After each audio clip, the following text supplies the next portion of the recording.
ॐ शङ्करं शङ्कराचार्यं केशवं बादरायणं सूत्रभाष्यकृतौ वन्दे भगवन्तौ पुनः पुनः ईश्वरो गुरुरात्मेति मूर्तिभेदविभागिने व्योमवद्व्याप्तदेहाय दक्षिणामूर्तये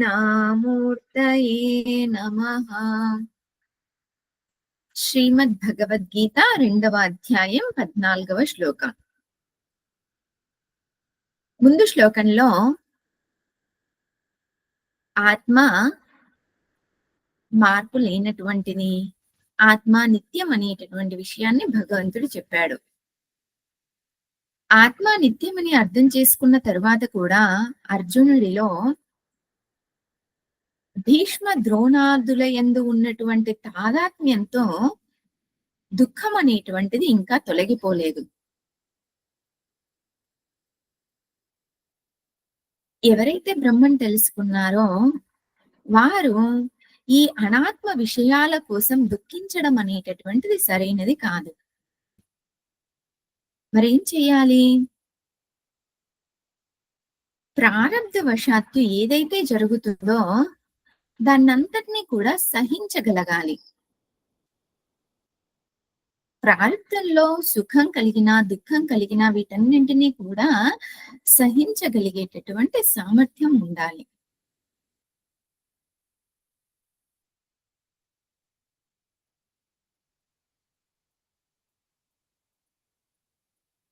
ఇలా సహిస్తూ నిరంతరం బ్రహ్మ చింతనం అనేటటువంటిది చేయాలి.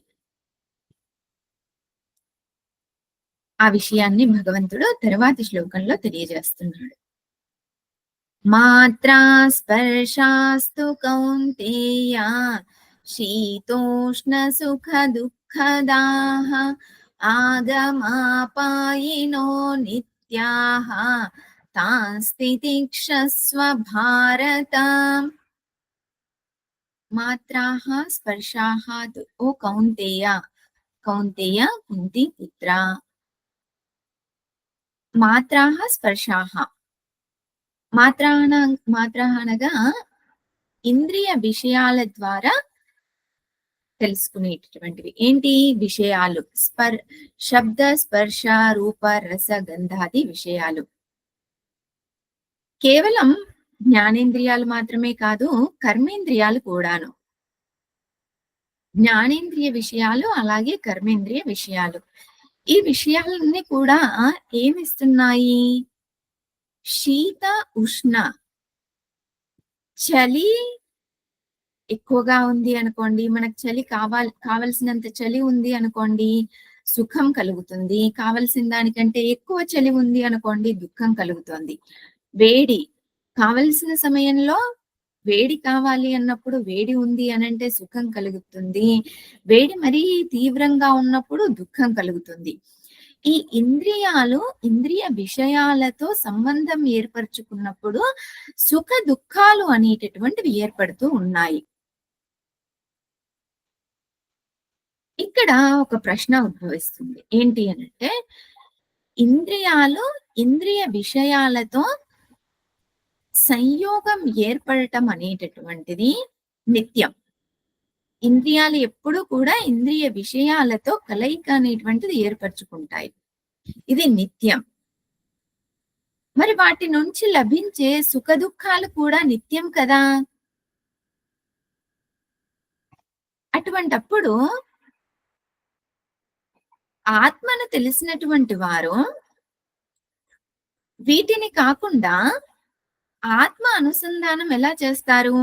ఈ ఇంద్రియాలు ఇంద్రియ విషయ అనుసంధానం చేయకుండా ఆత్మ అనుసంధానం ఎలా చేస్తారు అనేటటువంటిది ప్రశ్న. భగవంతుడు చెబుతున్నాడు, ఆగమాపాయినః అనిత్యాః. ఈ శీత ఉష్ణ సుఖ దుఃఖ ఇవన్నీ కూడా వస్తూ పోతూ ఉండేటటువంటివి కాబట్టి అనిత్యమైనటువంటివి.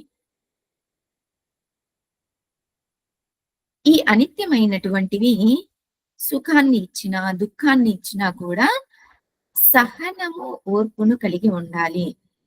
తాన్ వాటి యందు తాన్ సుఖ దుఃఖాదీన్ తితిక్షస్వ.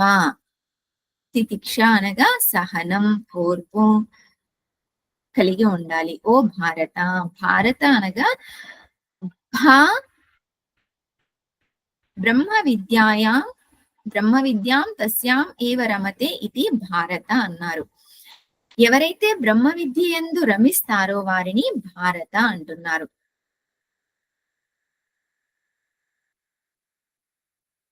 ప్రాప్త దుఃఖ సహనం ముముక్షోహో ధర్మ అన్నారు. ఈ దుఃఖం ఏదైతే లభిస్తూ ఉందో, ప్రారబ్ధవశాత్తు లభించేటటువంటి ఈ దుఃఖం ఈ దుఃఖాన్ని సహించడమే ముముక్షువు యొక్క ధర్మం. ముముక్షువు అంటే తీవ్ర ఇచ్చ ఎవరిలో అయితే కలుగుతుందో మోక్షం పొందాలి అనేటటువంటి కోరిక, వారిని ముముక్షువు అంటున్నారు. కాబట్టి ప్రారబ్ధవశాత్తు ఏది లభించినా కూడా మనము సహించగలగాలి. ఏ రకంగా ఉదాహరణ చెబుతున్నారు, ఇది శృతి మాత చెబుతుంది ఈ ఉదాహరణ. వృక్ష ఇవ తిష్టాసి ఛిద్యమానో న కుప్యతే న కంపేత.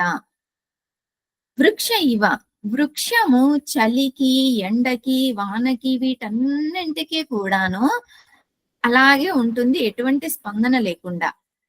అలాగా మనం కూడా సుఖం వచ్చినా, దుఃఖం వచ్చినా కూడా దేనికి కూడా ప్రభావితం చెందకుండా ఉండాలి. నా కుప్యేత నా కంపేత, ఎవరి యందు కూడా కోపం తెచ్చుకోవడం లేదు. మనం నరుగుతూ ఉన్నాము. ఛిద్యమానః తిష్టాసే న కుప్యేత న కంపేత. చెట్టును నరికినప్పుడు నరికిన వ్యక్తి మీద చెట్టుకి కోపం రావడం లేదు, ద్వేషం కలగడం లేదు. అలాగే ఎవరైనా మనల్ని ద్వేషించినా, మనకి ఎవరి నుంచైనా సుఖము, దుఃఖము కలిగినా కూడా, ముఖ్యంగా దుఃఖం కలిగినా కూడా మనము ఎవరిని ఏమీ అనకుండా చెట్టులాగా ఉండిపోవాలి. ఈ రకంగా శృతి మాత చెబుతుంది. భగవంతుడు ఈ రకంగా బోధిస్తూ ఉన్నాడు. ఏం జరిగినా కూడాను దానికి ప్రభావితం చెందకూడదు.